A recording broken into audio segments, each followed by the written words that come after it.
No, you guys got here just in the nick of time. She has to run. And she's gonna be here. She has to go to the bathroom. Don't throw her under the bus. Wow. So minus 5 points. Minus 5 points from All Stars. No. So now you're down to 6. I just did. And because I feel really bad for the Cali crew, I'm going to give you 1 point. For being here. For attending. 1 point for being here. 1 point for showing up. I just made the adjustment. Yeah, and because you came in kind of at that borderline moment, you guys stay where you're at. But I'm supposed to say she's on the way. But I said 10 minutes, and that was 15 minutes ago. So we're going to continue. No, we don't sing or do anything. We don't. I just take points away. Okay, so I'm on page 28, please. Page 28. Oh, jerk. No, don't do that. No name calling. No name calling. Page 28, please. Page 28, and incidentally, page 28 feeds into page 27 a little bit. So page 27 and 28 kind of correlate with each other. We're going to talk a little bit about pre-call planning, guys, and this will kind of conclude the first section of selling skills, and tomorrow we'll do a lot of role playing, we'll talk about probing and closing, all that good stuff.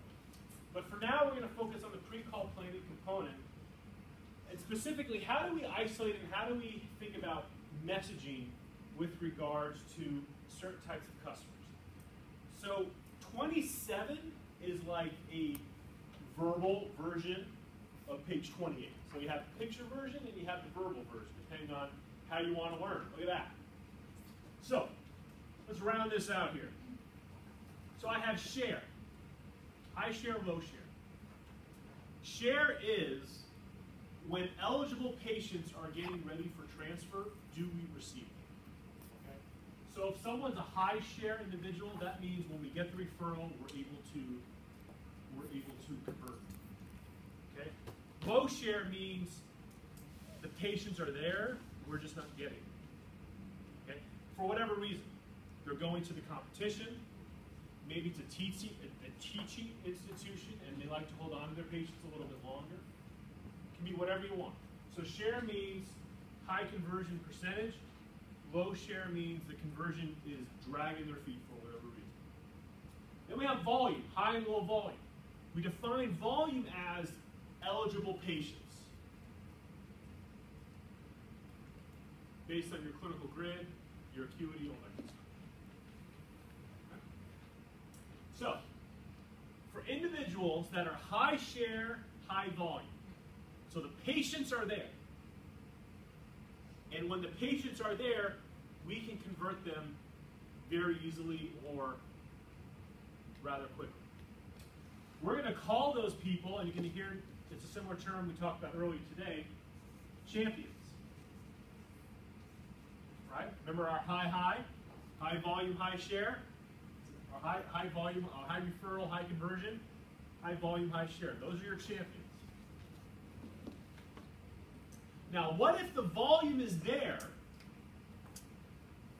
but the share is not?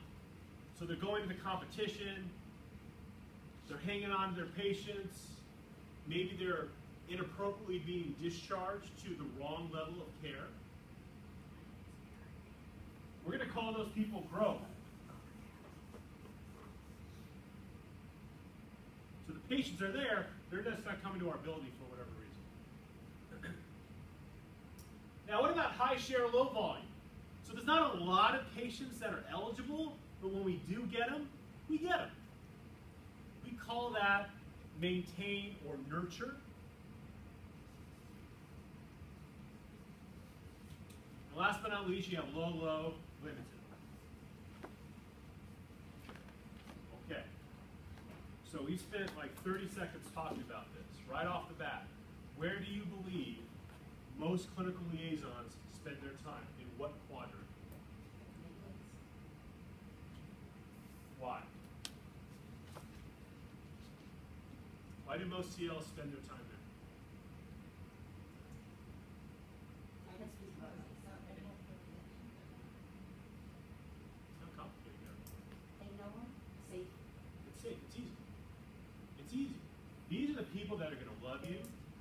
generally a lot of business there, but they like us, they use us, every now and then you get them. We spend a lot of time here because it's easy, it's there. This will only get you so far. What two quadrants should we really be dedicating 80% of our time to? What do you think? Champion and growth, right here. Why? What's the commonality? What's there? The volume is there. Eligible patients are there. Now, Lawrence, what's the exact number? It depends. If I go to Bismarck, North Dakota, a champion may be someone who gives me 3 patients a month. In Los Angeles, California, it's 20 patients a month. I don't know. It's relative to your geography. Okay? Now, the way we message to these various individuals is going to be different. What we talk about with the champion is going to be different than someone who's a growth versus someone who's a maintenance. Right? Limited guys, I would probably say don't minimize your time that's here, because the volume's not there and the share's not there. The time and energy you spend trying to develop people with low volume, and when those ones or twosies come in, they go somewhere else, I'd rather invest that time here. Likewise, with maintenance, those onesie twosies that eventually we get them, do your due diligence. This is where you're going to grow your business, the people that like us and use us, and where there's potential. So we're going to break this up. So at your tables, on your little flippy charts, on your sketchy pad. Cali crew, could you please outline speaking points or things you would want to talk about to a champion customer? Team All-Stars, growth. You guys take growth. What are you guys going to talk about to growth customers? And then last but not least, maintenance for West Coasters. And we're not going to touch them. So as a group, just document on your little flippy charties, what are some things you're going to talk about? Because the messaging for each of these 3 customers are going to be very different. Right, just take a couple minutes and work through that.